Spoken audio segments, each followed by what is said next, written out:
He is the self-proclaimed patriarch of the world's biggest little family. For over a decade, Trent Johnston has sold us a very specific story. It is a story of grit, of determination, and of an unbreakable family unit that conquers the world together. He presents himself as the ultimate father figure, strict but loving, demanding but fair. But recently, that perfectly polished image has started to fracture. If you look closely at the footage, if you listen to what isn't being said, and if you pay attention to the growing chorus of concerned fans, a different picture emerges. It is not a picture of a perfect father, but of a man obsessed with control, struggling to maintain his grip as his children desperately try to break free. The reality of the Johnston household might be far darker than the bright lights of TLC would ever have you believe. If you are new here and you want to dig past the reality TV editing and get to the truth of what is really happening with your favorite TLC families, make sure you hit that like button and subscribe to the channel right now. We are investigating the stories the networks don't want you to focus on, and you do not want to miss what we have coming next. For years, we bought into the myth. We watched Trent and Amber and thought they were the gold standard. They met at a Little People of America convention, falling in love against the odds. It's the classic high school sweetheart narrative wrapped in a unique package.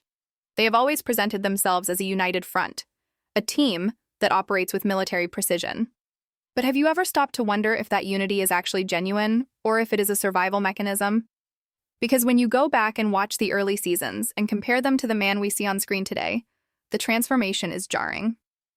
The fun-loving dad who just wanted to renovate his house has morphed into something much more rigid. We are seeing a man who seems almost threatened by the independence of his own children. This isn't just about strict parenting. This is about a psychological need to be the center of the universe. Consider the narrative of the perfect couple. Trent and Amber often talk about their longevity, about being the only people for each other. They leverage this history to justify their intense involvement in their children's dating lives. But this creates a suffocating standard. By projecting this image of flawless, lifelong devotion, they are setting their kids up for failure. Every time one of the children brings home a partner or tries to navigate a breakup, Trent is there, looming over the situation, comparing their messy, normal young adult experiences to his own curated history. It is a subtle form of manipulation. It sends the message that unless you do it exactly the way we did it, you are doing it wrong. And let's talk about the timeline of their lives. Viewers have pointed out for years that Trent and Amber moved very fast. They locked down their lives, their marriage, and their family planning at a young age. While they frame this as romantic destiny, psychological experts often suggest that couples who merge their identities so young can sometimes struggle with control issues later in life. They never had the chance to be independent adults outside of the relationship. Now, as they watch their own children, specifically Jonah, Anna, and Elizabeth, try to forge those independent identities, it triggers something in Trent. It is not just empty nest syndrome. It looks a lot like resentment. He is watching them have the freedom he never gave himself, and his reaction isn't to celebrate it, but to critique it, manage it, and often sabotage it. We need to talk about the lost years of parenting that we are seeing the consequences of right now. There is a specific tension that has been building in the Johnston home for the last 3 seasons. It's the tension of secrets being kept. Not necessarily scandalous secrets like a hidden life, but emotional secrets. The things that are felt but not said. Look at the way Trent speaks to Anna. For years, fans have accused Trent of treating Anna differently than the biological children. The criticism is harsh, the patience is thin, and the expectations are impossibly high.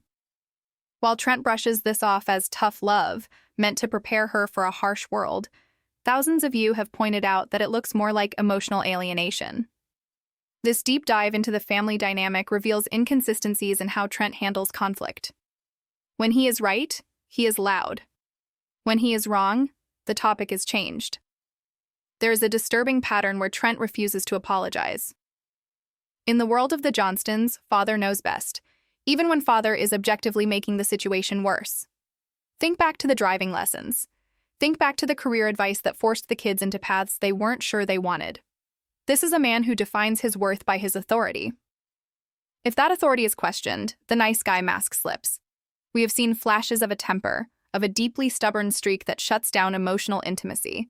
But the biggest red flag, the one that has forums and comment sections buzzing, is the financial control. Reality TV pays well. We know this. But the narrative on the show is often about the kids needing to move out, pay their own way, and struggle. While teaching financial responsibility is noble, there is a weird disconnect. These children have been working on a TV show for a huge chunk of their lives. They have helped build the Johnston brand. Yet the dynamics regarding their money, their contracts, and their ability to leave the nest financially secure are murky. Some insiders speculate that the pressure to stay close to home isn't just about love, it's about content. Without the kids, Trent and Amber are just a couple in a big house. The 7 Little Johnstons brand relies on the children remaining dependent, remaining in the orbit of Trent.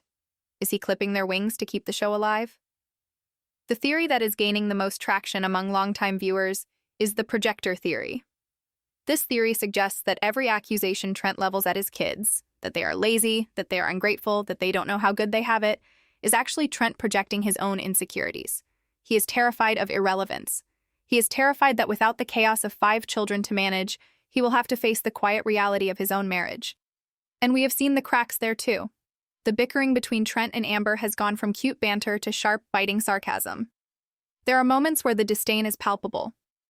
Let's look at the ultimatum moments. There have been several times where Trent has issued ultimatums to the kids regarding their living situations or relationships. These aren't the actions of a guide, they are the actions of a dictator. A true leader inspires his team to follow. A dictator forces them. When Jonah had his struggles with anxiety and returned home, Trent's approach was heavily criticized. Instead of pure empathy, there was a layer of, "I told you so." There was a restructuring of Jonah's life that felt like a return to childhood, stripping him of agency rather than helping him build it back up. It reinforces the idea that Trent is the only one capable of navigating the world, and everyone else is helpless without him. This brings us to the most uncomfortable realization of all. The audience is starting to turn. For years, the Johnstons were the darlings of the network. But read the comments on their latest clips. The sentiment has shifted. People are tired of the lectures. They are tired of seeing grown adults treated like naughty toddlers. And at the center of this shift is Trent. He is becoming the villain of his own story. He seems completely unaware of how he comes across. He thinks he is being the strong protector, but the world sees an overbearing jailer. What happens when the kids finally cut the cord? What happens when the NDAs expire and the real stories come out? We have seen this happen with the Duggars. We have seen it with the Gosselins. The patriarch who rules with an iron fist eventually loses his grip. And when he does, the backlash is severe. There's a very real possibility that one of the Johnston children is going to write a book one day, or sit down for a tell-all interview that pulls the curtain back on what really happened during those filming breaks.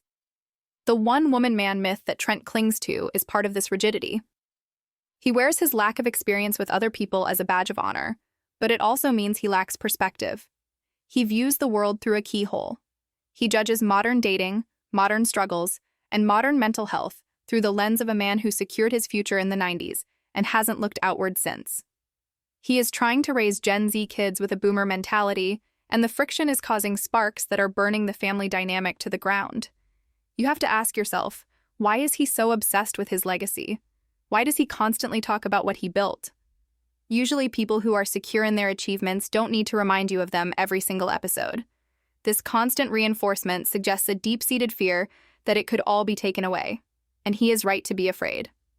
Because the biggest threat to the Johnston family legacy isn't the outside world, it isn't the trolls, and it isn't the challenges of being little people. The biggest threat is inside the house. The threat is the resentment breeding in the hearts of the children who feel unheard. If we dig deeper into the public records of their behavior, not the documents, but the digital footprint of their interactions, we see the silence. Notice which kids post about Trent and which ones don't. Notice the body language in the group photos. The smiles are getting tighter. The distance between them on the couch is growing. Trent is often sitting center stage, legs spread, taking up space while the others shrink around him. It is a visual representation of the emotional dynamic. He expands, they contract. There is a growing belief that the show has become a trap for Trent. He has painted himself into a corner. He has to keep escalating the drama, keep escalating the projects, and the control to keep the storyline moving. He cannot just be a dad anymore. He has to be a character. And the character of Trent Johnston is becoming increasingly unlikable. Is he abandoning his duty as a father to serve his duty as a reality star? In a way, he is abandoning the emotional needs of his first family, the actual human beings, to service the TV family that pays the bills. So, while there may not be a secret wife hidden in the archives of a Georgia courthouse, there is a secret version of Trent that is slowly being exposed. It is the version that cares more about being right than being connected. It is the version that would rather be feared than respected. And as the kids get older, as they get married and have children of their own, Trent is going to face a reckoning. Will he be allowed to dominate the next generation of Johnstons? Or will his children draw a line in the sand and say, enough? The tragedy of Trent Johnston might not be a scandalous past, but a lonely future. A future where he sits in his immaculate home, surrounded by the renovations he completed, with everything exactly in its place, but with no one coming to visit because he pushed them all away in his quest to control them. That is the real secret that is unraveling before our eyes. The abandonment isn't in the past. It is happening right now, in slow motion.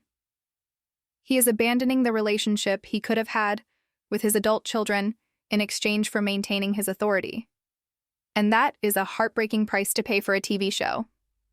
The cracks in the foundation become even more visible when we shift our focus to the next generation, specifically the arrival of the first grandchild. The saga of Elizabeth and Bryce offers a masterclass in Trent's inability to relinquish the reins. For seasons, we watched Trent treat Bryce not as a partner to his daughter, but as a suspect in an interrogation room. The man-to-man talks were painful to witness. They were not mentorship, they were territory marking. Trent's obsession with Bryce's financial stability, his living situation, and his timeline wasn't just protective fatherhood. It was a projection of his own need to be the primary provider, the only alpha male in the ecosystem. By constantly undermining Bryce's confidence on camera, Trent wasn't helping Elizabeth. He was subtly sabotaging the relationship's autonomy. He was inserting himself as the third wheel in their romance, ensuring that no decision could be made without the patriarch's stamp of approval. Now that baby Leighton is here, the dynamic has shifted, but the underlying issue remains. Watch closely how Trent interacts with the baby. There is a possessiveness there. He isn't just Pop-Pop. He is the director of the nursery. There is a palpable fear among the fan base that Trent will try to parent this grandchild over the heads of Elizabeth and Bryce. He views his way as the only way, and he has spent decades convincing his children that they are ill-equipped to handle the world without him. This creates a dangerous feedback loop where Elizabeth, seeking validation, may defer to Trent's judgment instead of trusting her own instincts or her partner's. It's a setup for generational trauma, passing down the anxiety and the rigidity to a child who hasn't even learned to walk yet.